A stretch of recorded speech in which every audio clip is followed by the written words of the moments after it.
I knew I loved you from the moment I met you.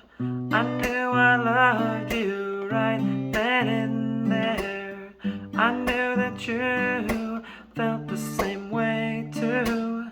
I could see it in your stare. Hey everyone, thanks for tuning in. This is Wes Guitar Lessons. I wanted to answer a couple of questions in this video.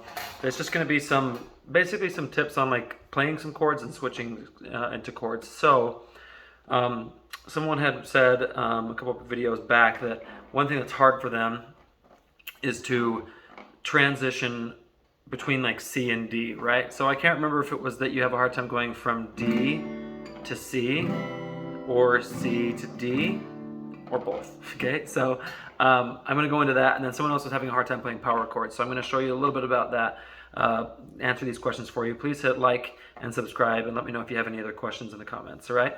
You guys can tell I'm really big on answering your questions and stuff, so doing my best on that. So let's get into it. So the riff that I played at the beginning, that's actually from a song that I have written, but I wanted you guys to have an idea of what it's like on some of the chords you transition to. So, for instance, I was playing C like this, okay? Now a very easy transition to G is if you just put your pinky down and then put those fingers up there, okay?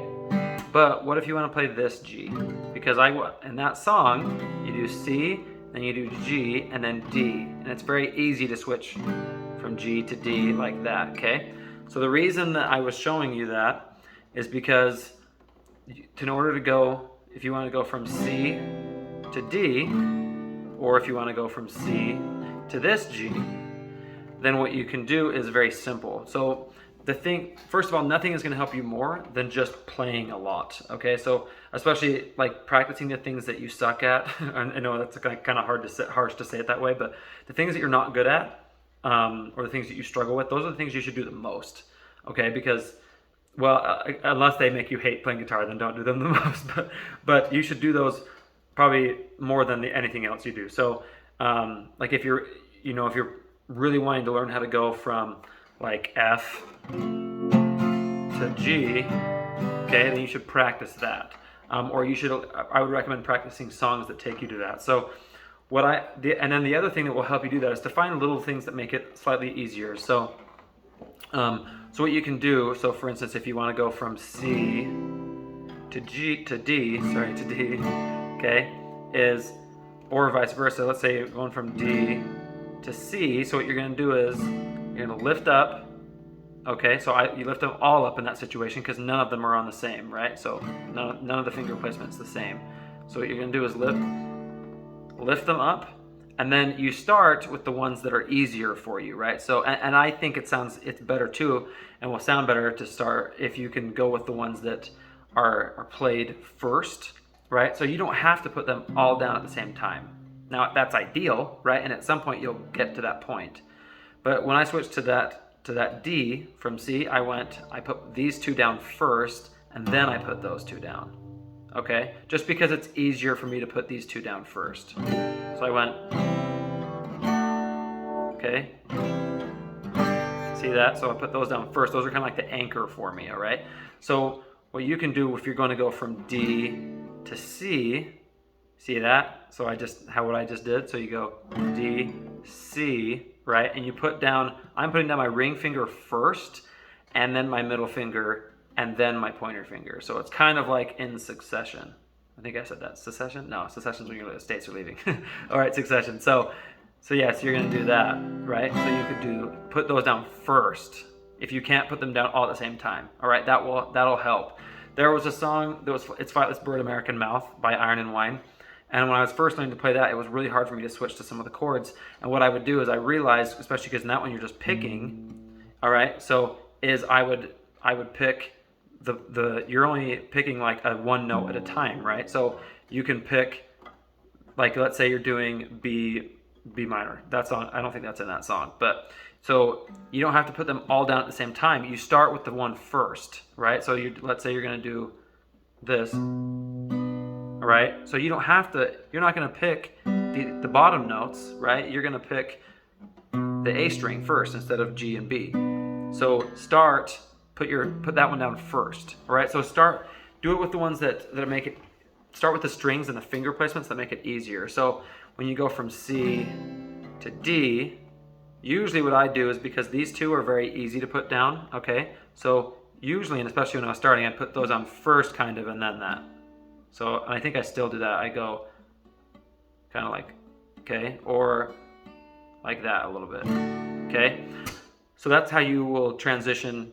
That should help you transition from C to D, and from D to C, and from C to G, and G to E minor, right? You go with the ones that you can do first, right? So start with that. That should help you out. So for the power chords thing, power chords are what I first learned with. So again, I'll tell you a good piece of advice if you're having a hard time doing power chords. Play some Green Day, play some Blink-182. They play tons of power chords. A lot of punk rock just plays tons of power chords. And play older Green Day too, because that's when it was like all power chords, except for Good Riddance. But so when you do that, see, so like Brain Stew is a great one because it's very slow. So it's just.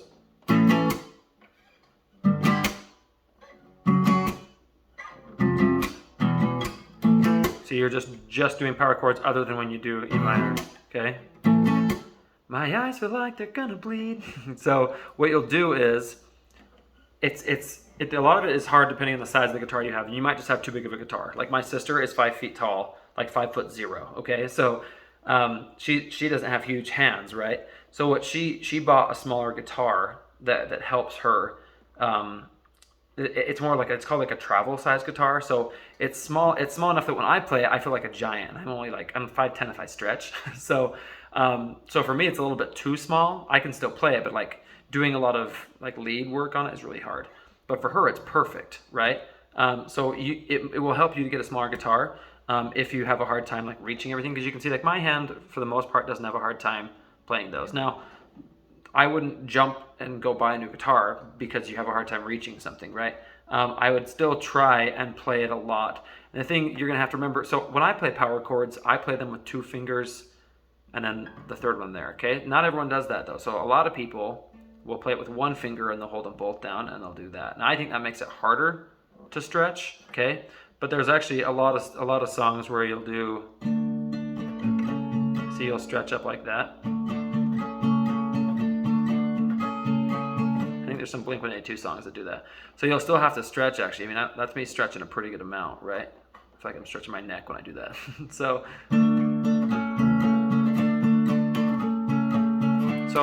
you can actually even try that. See if you can stretch to the farther ones. Your hand is going to hurt when you first start playing. Your fingers will bleed. Your fingertips will almost bleed. All right. Your wrist at times will hurt. This hand will get tired from strumming if you're strumming a ton really fast. That happened to me all the time when I was first playing, but you will get more used to it. So again, make sure you do those things more and try stretching it even farther. And that might sound crazy, but when you push yourself to do a little bit more, that's when you'll get better along the way. So those are the tips I have on how to play power chords and how to transition from different chords and stuff. The biggest thing is be consistent with it. Just keep playing a lot. And let me know if you guys have any questions, but just really stick with it. Nothing will help you be more successful than that. All right, thanks for watching, guys. See you next time.